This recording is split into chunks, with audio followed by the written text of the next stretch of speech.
Hello again. Ole'Pops here. Coming at you from Cannonsburgh Country Village.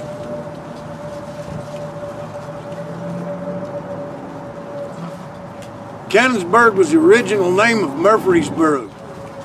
It was established in 1811. It's a little southern village with a grist mill, one-room schoolhouse, a town hall, a log cabin, a church, and a general store. Now the general store serves as a post office as well. Folks had to wait sometimes 3 weeks for the post to run. Postmaster General wouldn't come through but just once or twice a month back in 1811. It's got a working blacksmith shop. We were invited to come in and look, but I wanted to get a lay of the land here. He's fixing to close up in a minute to go get some steel, and if we're still here when he comes back, I'll give y'all a good vision of what's going on in his place. We got a wedding fixing to go on in the church.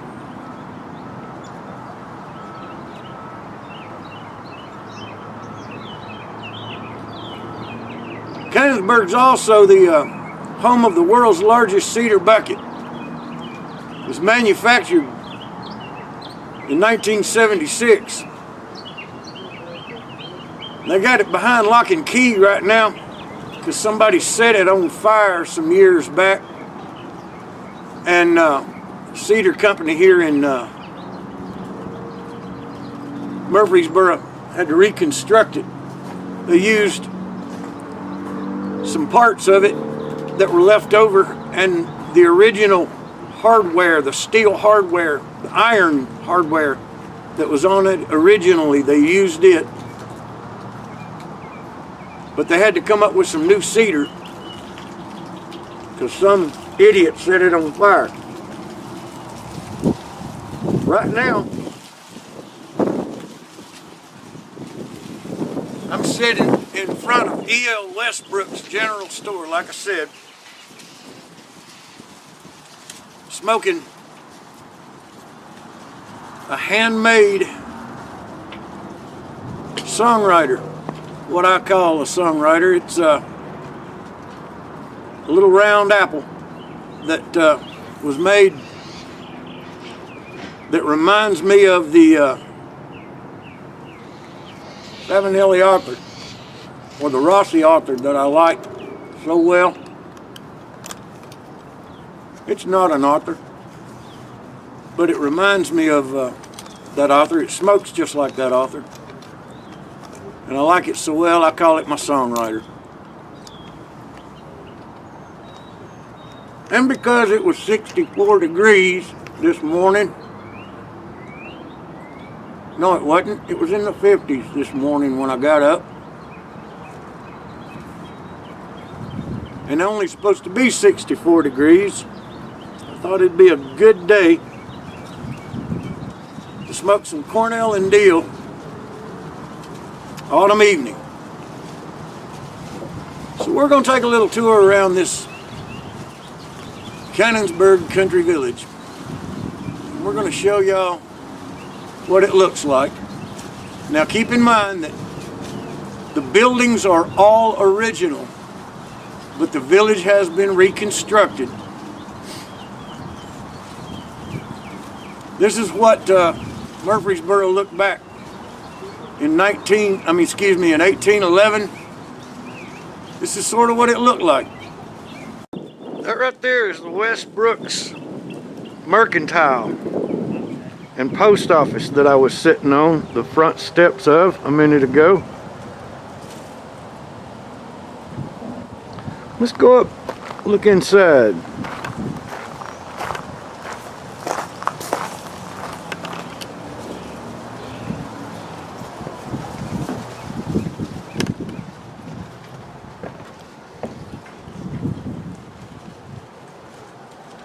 You can see it's got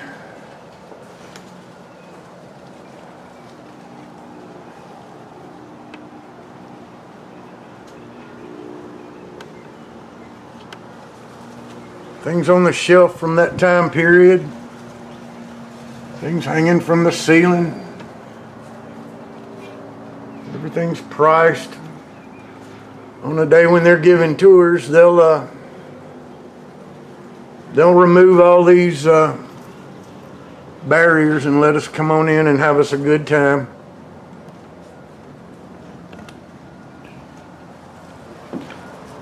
We'll move on down the road. You're looking at the little country doctor's office.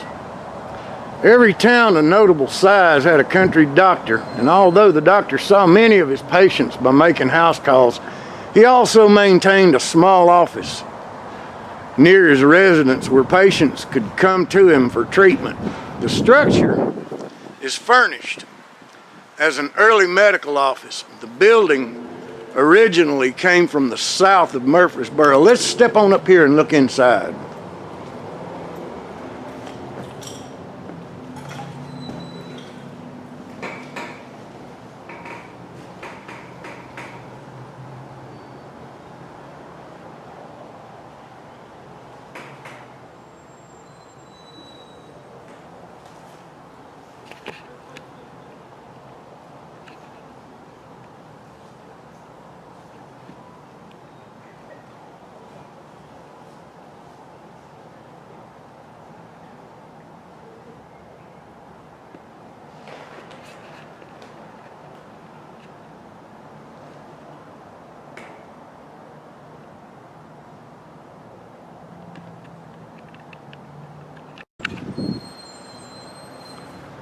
This is the world's largest cedar bucket.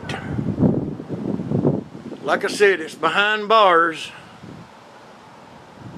because somebody came through not too many years ago, 2011. I'm sorry, 1995, and set it on fire. But like I said, they've rebuilt it. Now my daughter's gonna stand up there. Can we get up here? Yeah, stand right in front of it so they can see how big it is. Can we get off the wall? Well, if you can, get up on the same level with it. She's hanging on to the bars so that you can see. I don't know if you can see with the sun right in the camera there. Let me get over here. Yeah, that's better.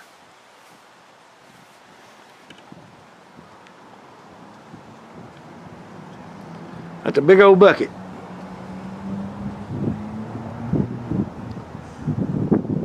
That's a huge bucket.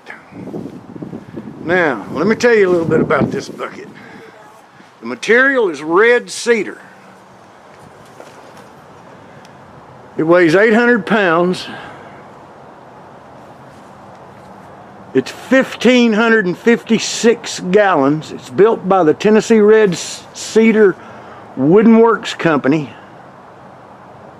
It was originally built as a promotional exhibit by the Tennessee Red Cedar Wooden Works Company, and it was built for the 1904 Louisiana Purchase Exposition and sent from there to the World's Fair a couple of times. It was sent to the one in Chicago, and then it was sent to one, let's see, where else was it sent? It's got it all written up here, but I can't make it out because it's all faded. Well, anyway, the diameter is 6 feet at the base and 9 feet at the top. And it stands a total of 70 1/4 inches tall. This is the loom house. And it was moved to the Cannonsburgh facility in 1975.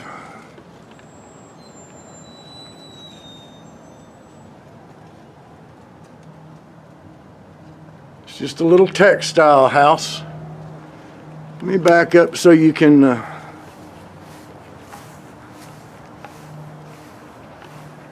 get a good little view of this one. This one sits right behind the church.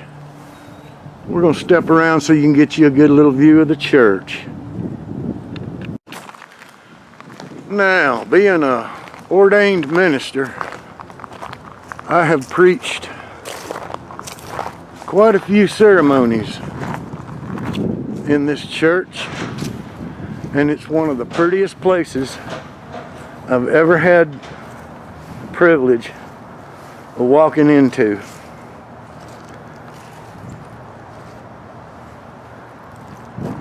They call it the Williamson Chapel.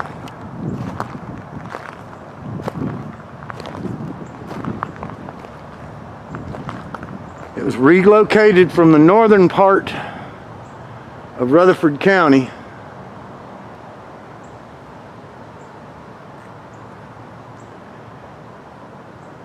Let me walk on up here and let you look inside.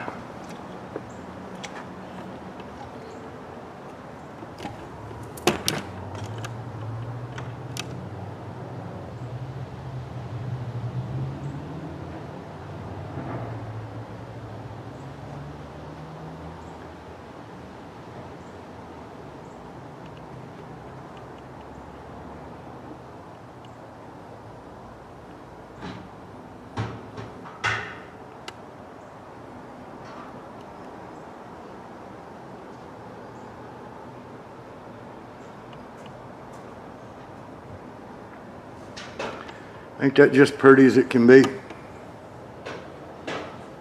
Now they generally have a pulpit sitting up there. And sometimes there's an altar up there. But they've got a wedding fixing to go on here today, so I'm going to get out of the way so they can use this building. This right here is the Lanham House. It served as a sort of a bed and breakfast. It has a kitchen in it and several rooms to rent out. It was real pretty on the inside. But they've got it locked off. We're not here on the best day for visitors, but I thought I wanted to show y'all this place anyway.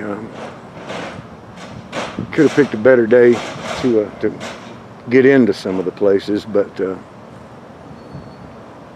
anyway, this is Cannonsburgh. This is the back of the same house, the back of the Lanham house. These are the rooms in the back where the kitchen right here is, and there's two rooms upstairs, but the kitchen is the lower level. And then there's more rooms to rent in the back. And right there is the well. Had an old pipe well. And there's a graveyard.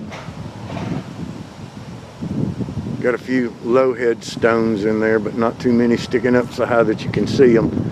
Right here they had an ash hopper. Got a sign there telling you what it is, but essentially every family in the day when soap was made, they used this ash hopper to mix the ashes that they would collect with the lye to make their soap.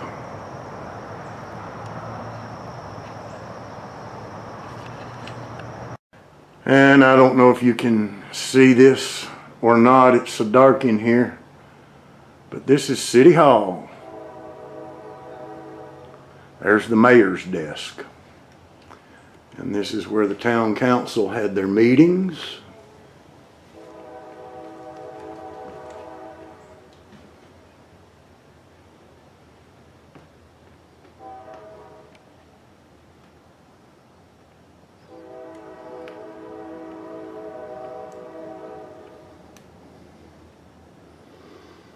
Isn't it funny that they would have flags up there with 50 stars on it? Let's back out of here so you can see the outside of this building. See how big this one is.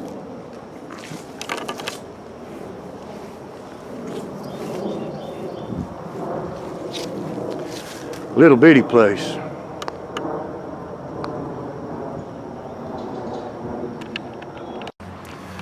This right here is simply a residence. It's called the University House. But you see that opening in the center? That's called a dog trot. They would originally start off by building one cabin. And then as the family would expand, they'd build a second cabin, and then they would connect them with a porch, and then just connect the roofs. And the area in between them is called a dog trot. That area right there.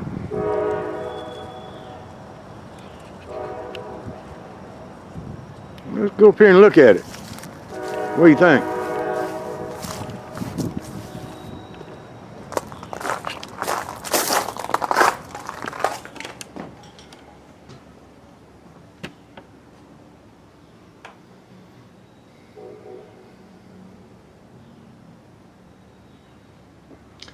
Just a simple home.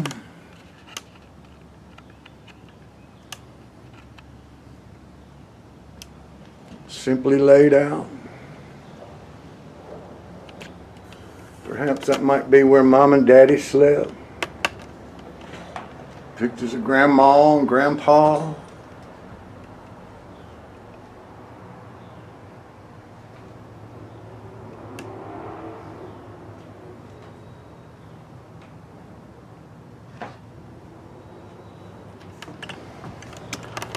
And then, like I said, as the family got bigger,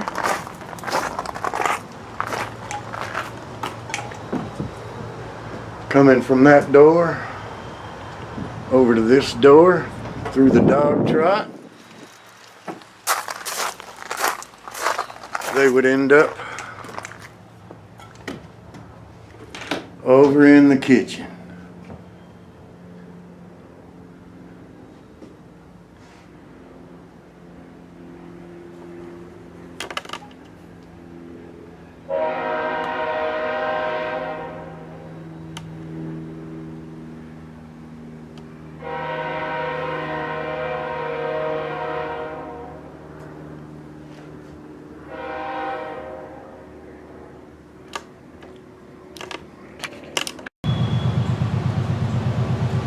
Gordon Schoolhouse, 1840. This building is a one-room schoolhouse. Shows the determination of the 19th century settlers to provide their children with a basic education. After the community had built the building for the classes, the citizens would hire a teacher, and the students would be grouped according to grade, with girls on one side and boys on the other. All grades studied spelling and the 3 R's. The classes would last about 10 to 15 minutes per class, and they'd have 2 or 3 recesses a day. Since it wasn't possible to find an existing period schoolhouse, this building was reconstructed out of an old corn crib located in South Rutherford County. But this building was built in 1840.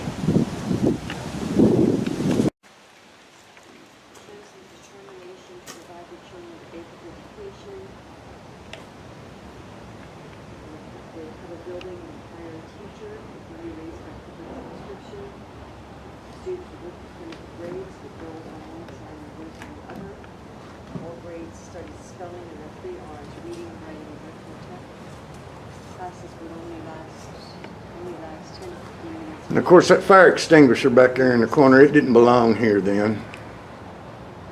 But you know how people like to set cedar buckets on fire. Right there's an old grist mill stone. So is that laying down. And that right there my little mini-me is standing on. That's a grist mill stone. This building right here is the old grist mill. Let me back up where you can get a good look at it.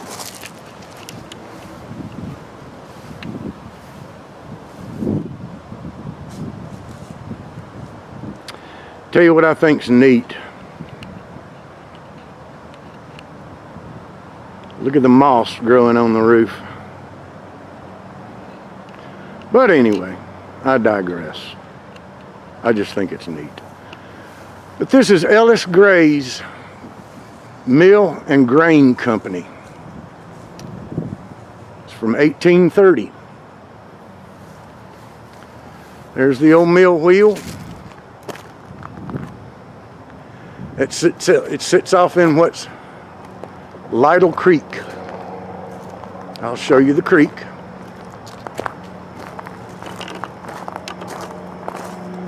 It's a pretty little creek.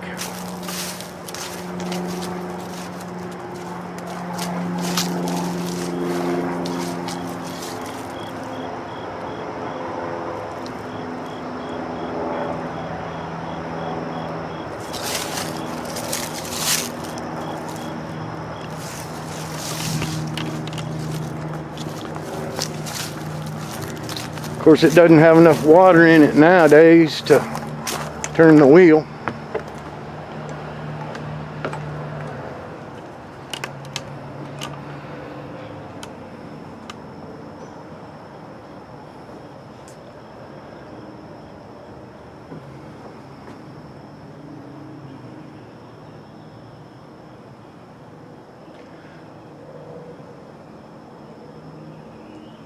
They used to make flour, cornmeal.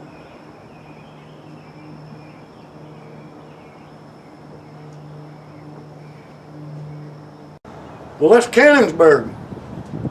That's what Murfreesboro looked like in 1811. Back when we were the capital of Tennessee.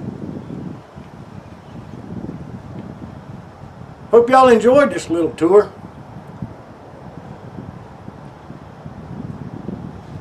I'm Ole'Pops.